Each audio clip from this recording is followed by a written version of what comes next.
Hi hello everyone welcome to Raji home style. నేను మీ రాజేశ్వరి అండి. ఈరోజు రాజీ హోమ్ స్టైల్లో పాకం పూరీలని ఏ విధంగా చేసుకోవాలో సింపుల్ ప్రాసెస్లో చూసేద్దామండి. చాలా బాగుంటాయి, పిల్లలైతే చాలా ఇష్టంగా తినేస్తారు. One of the sweet recipe అని కూడా చెప్పచ్చు. ఈ పాకం పూరీల కోసం ముందుగా 2 కప్పులమైన గోధుమ పిండిని చక్కగా వాటర్ వేసి కలిపేసుకోవాలండి. ఇందులో సాల్ట్ ఏమీ వేయాల్సిన అవసరం లేదు, స్వీట్ ఐటమ్ కాబట్టి సాల్ట్ ఏమీ అవసరం లేదు. సాల్ట్ వేయకుండా కొద్దిగా వాటర్ని యాడ్ చేసుకుంటూ పిండినంతా చపాతీకి మనం ఏ విధంగా కలుపుకుంటామో అదే విధంగా కలిపేసుకోవాలి. ఈ పాకం పూరీలు ఆల్రెడీ మనం పాకంలో వేస్తాం కాబట్టి మెత్తగా అయిపోతాయండి. కాబట్టి పిండిలో మనం పెరుగు కానీ ఆయిల్ కానీ ఇలాంటివన్నీ ఏమీ వేయాల్సిన అవసరం లేదు. జస్ట్ వాటర్ వేసి కలిపేస్తే సరిపోతుంది. చిన్న ఉండలుగా చేసేసుకోవాలి. పూరీకి మనం ఏ సైజు ఉండలు చేస్తామో అదే సైజు ఉండలు అయితే సరిపోతాయండి. మరీ చిన్నవి కాకుండా మరీ పెద్దవి కాకుండా నార్మల్ సైజులో ఉండాలి పూరీలు. ఇక్కడ వీడియోలో చూపిస్తున్న విధంగా రోలింగ్ చేసుకోవాలి. రోలింగ్ అంటే కనుక మనకు పొరలుగా రోలింగ్ రావాలండి. కాబట్టి ఇక్కడ వీడియోలో చూడండి, నేను ఏ విధంగా మడత పెడుతున్నాను. ఒకటి అటు ఒకటి ఇటు ఈ విధంగా మడత పెడుతున్నాను.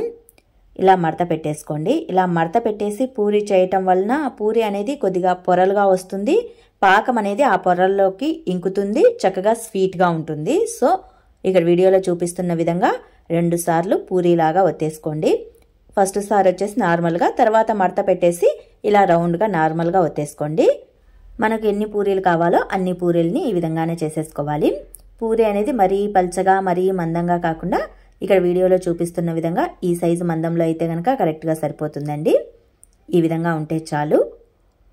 ఇప్పుడు స్టవ్ పైన ఒక గిన్నె పెట్టేసి అందులో 1 కప్పు మైన బెల్లం తురుమును వేసేసుకొని కొద్దిగా వాటర్ని వేసేసుకొని బెల్లాన్ని అంతా చక్కగా కరిగించుకోవాలి. ఇంకొక వైపు స్టవ్ పైన పెన్నం పెట్టేసి పూరీలు కాల్చుకోవడానికి సరిపడా ఆయిల్ని వేసుకొని ఆయిల్ని కొద్దిగా హీట్ చేసుకోవాలండి. ఆయిల్ ఈ మాత్రం అయితే సరిపోతుంది, తక్కువ పూరీలే నేను చేసేది. బెల్లం వాటర్ అంతా చక్కగా కరిగిన తర్వాత ఈ బెల్లం వాటర్ని ఇంకొక వెడల్పాటి పెన్నంలోకి ఫిల్టర్ చేసేసుకోండి. మనకు పాకం రావాలి. సో బెల్లంలో నలకలు అనేవి ఏమీ లేకుండా ఇలా కరిగించుకొని ఫిల్టర్ చేసుకోవాలి. దీన్ని లో ఫ్లేమ్లో మనం పాకం చేసుకోవాలండి. ఆయిల్ చక్కగా హీట్ అయిన తర్వాత పూరీలను ఒక్కొక్కటిగా ఆయిల్లో వేసేసుకొని డీప్ ఫ్రై చేసేసుకోవాలి. పూరీలు అనేది ఈ సైజులో ఉంటే చాలని చెప్పాను కదా. ఈ సైజులో అయితే కనుక పాకం పూరీలకు చాలా బాగుంటాయండి. చూడటానికి బాగుంటాయి, తినడానికి కూడా చక్కగా ఉంటాయి, మరీ పెద్దవిగా కాకుండా. పూరీలన్నీ చక్కగా కాలేలోగా బెల్లం పాకం అనేది ఈ విధంగా వచ్చేస్తుందండి. నేను 2 స్టవ్ల మీద చేస్తున్నాను, సో మీకు అటు ఇటు చూపిస్తున్నాను అనమాట. ముందుగా బెల్లం పాకం చేసుకొని తర్వాత పూరీలైనా చేసుకోవచ్చు, అది మీ చాయిస్ అనమాట.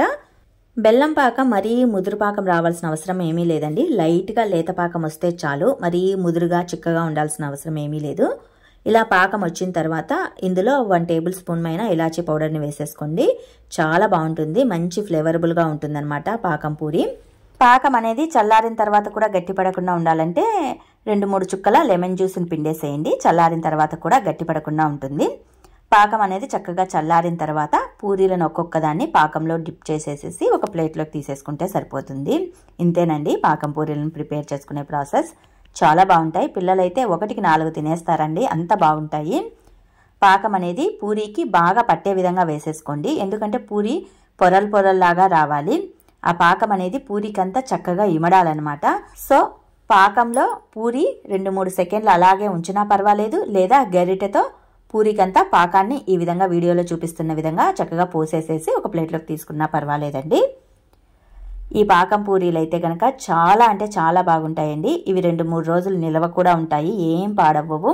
మరి మీకు ఈ వీడియో నచ్చినట్లయితే మరికొన్ని ఇలాంటి రెసిపీస్ కోసం do subscribe my channel. Thanks to watch this video. ఈ వీడియోకి ఒక లైక్ ఇస్తారని ఆశిస్తున్నాను.